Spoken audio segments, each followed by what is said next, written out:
Hello everybody, welcome back to the James Lawrence Allcott channel, and I'm going to be talking about something different, offering a different neutral point of view this time, and it's about the biggest YouTube event of all time. And I was just going to talk about KSI versus Logan Paul, but Deji has shocked the world tonight. Deji was up against Jake Paul, of course, as everyone must know by now, in the fight tonight, and it was incredible.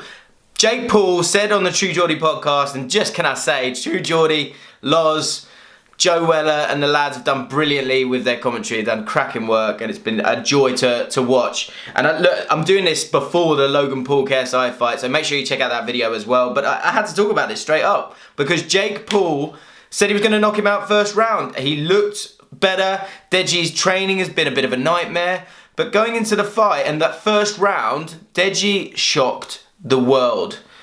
Jake Paul came out looking to work his jab, looking to sort of showcase what he's had to offer after what looked like a grueling training camp, and I'm not doubting that for a second. But Deji, who's been very, very quiet, stayed away from KSI, very different to Logan Paul and Jake Paul in terms of their preparation because they haven't been doing it together.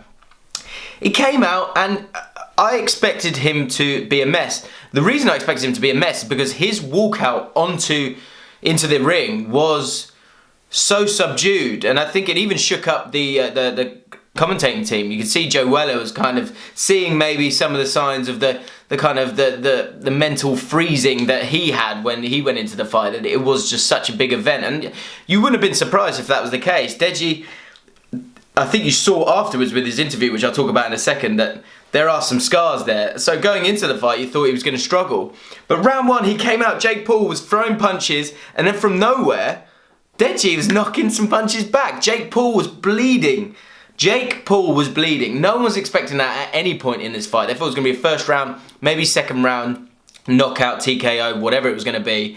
But he came out and the counter punching of Deji was really, really impressive. He called himself the tank, and it made sense because he took a lot of punches. I think Jake Paul's punch power was not what he probably wanted it to be, or certainly maybe just Deji was able to take the shots, because he did, and he took a hell of a lot of shots.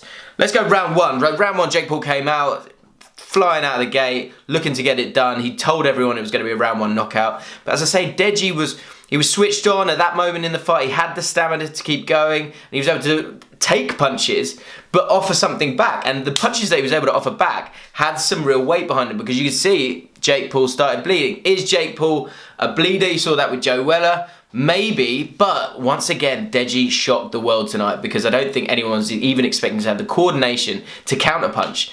Jake Paul was making those hits and look, dominated the fight, and let's have it right, he won every single round. But that first round was close, and if you look at it like clear damage, Jake Paul's bleeding profusely, and Deji wasn't. And in the first round, he surprised everyone. You could hear it with the crowd as well, that they were just in utter shock. They thought he was going to run and run and run, but he didn't. He stood toe-to-toe with him, a guy who was taller and fitter and had more experience, certainly in a sporting sense, with his wrestling background, Jake Paul. And he went toe-to-toe and offered some big shots, big, tight shots, strong shots. As the fight went out, round 2, round 3, round 4, there was still a few more counter punches in the second round. He was able to keep it going, and it was after the second round you were like, this one could go the distance, because you couldn't really see Jake Paul fully hurting Deji. I think it was more a case of Deji losing the sort of the gas. He was gassing out basically.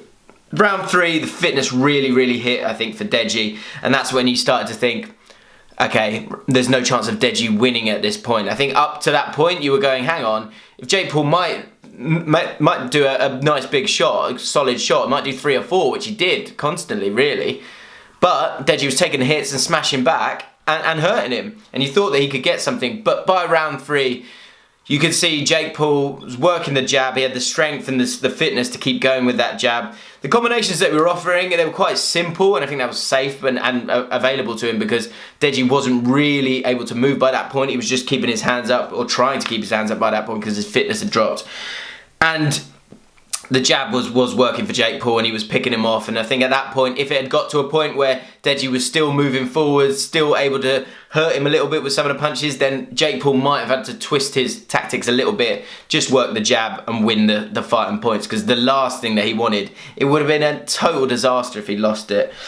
Fourth round, there was a big uppercut. It was probably the last big move from Deji that he was able to put through, and you heard in the commentary Keemstar sort of digging him out, Jake Paul saying it's not as hard, not as easy as you thought it was going to be. But again, Jake Paul dominating with the jab, getting through a lot of big shots, but not being able to finish the job. And then in the end, in the fifth round, I think a lot of people were surprised. They thought they might let him see it out, but you could see he was gassed, Deji, and enough was enough. And fair enough, they threw in the towel, because ultimately he was never going to win the fight and he was just taking punishment by that point. But there is a quick reaction for anyone who's missed the fight.